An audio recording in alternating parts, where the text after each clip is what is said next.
কবরের মধ্যে কিছু কিছু ব্যক্তির লাশ ফেরেশতারা খুঁজে পাবেন না। ফেরেশতারা কবরে আসবেন, আসার পরে দেখবেন যে কিছুক্ষণ আগে যে মাইয়াতকে দাফন করা হলো সে মাইয়াতের লাশ কবরের মধ্যে খুঁজে পাচ্ছেন না। আল্লাহ রাসূল সাল্লাল্লাহু আলাইহি সাল্লাম বলেন, বুখারীর বর্ণনায় আসছে যে মাইয়াতকে যখন দাফন করে আত্মীয় স্বজনরা চলে যায়, 40 কদম দূরে যাওয়ার পরেই তার কবরে ফেরেশতার আগমন হয়। দুইজন ফেরেশতা তার কবরে আসে। বুখারীর এক বর্ণনায় আসছে, আল্লাহ রাসূল সাল্লাল্লাহু আলাইহি সাল্লাম বলেন, আব্দু ইদা বুদিয়া ফি কবরিহি, যখন কোন বান্দাকে কবরের জগতে রাখা হয় তখন ওই বান্দাকে কবরে রেখে তার আত্মীয় স্বজন পাড়া প্রতিবেশীরা যখন চলে যায়, জুতার আওয়াজ এখনো শোনা যাচ্ছে কবর থেকে, তখনও ওই ফেরেশতারা তার কবরের মধ্যে উপস্থিত হয়ে যায়। ঠিক তখনই যখন কবরের মধ্যে ফেরেশতারা উপস্থিত হয়ে যায়, উপস্থিত হওয়ার পরে কিছু কিছু কবরে এসে দেখবেন যে কবরের মধ্যে লাশ খুঁজে পাওয়া যাচ্ছে না। ফেরেশতারা ডাক দিয়ে বলবেন, কি ব্যাপার? কিছুক্ষণ আগে একজন ব্যক্তির লাশ রাখা হলো, লাশটা গেল কোথায়?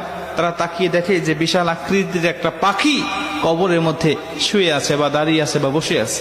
পাখিকে উদ্দেশ্য করে ফেরেশতারা ডাক দিয়ে বলেন, পাখি, একটু আগে অমুকের সন্তান অমুক নামে একটা মাইয়াতকে এই কবরে রেখে গিয়েছে, ফুলান ইবনে ফুলান, অমুকের সন্তান অমুক এই কবরের মধ্যে শায়িত করা হয়েছে, সেই লাশটি গেল কোথায়? তুমি কি দেখেছো?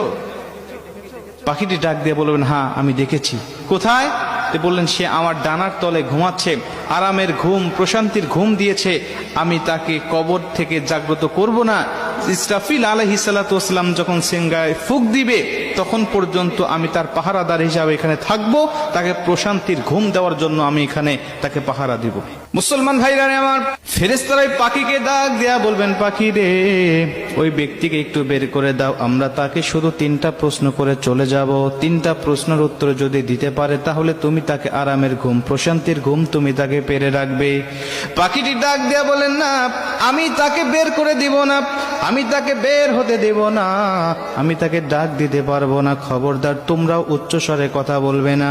বান্দা বড় ক্লান্ত শ্রান্ত শরীর নিয়ে, দেহ নিয়ে দুনিয়াতে আল্লাহর ইবাদত বন্দেগী করে এসেছে, আমি তাকে প্রশান্তির ঘুম পাড়িয়েছি, এই ঘুম থেকে আমি তাকে জাগনা করতে পারবো না।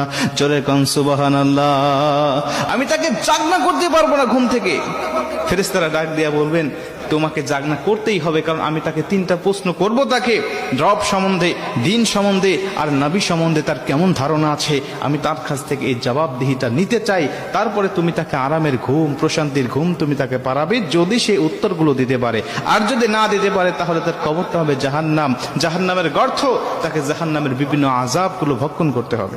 মুসলমান ভাইরা আমার, পাখিটি সঙ্গে সঙ্গে ডাক দিয়া বলেন, ফেরেশতা, তুমি জানো না এই ব্যক্তিকে আমার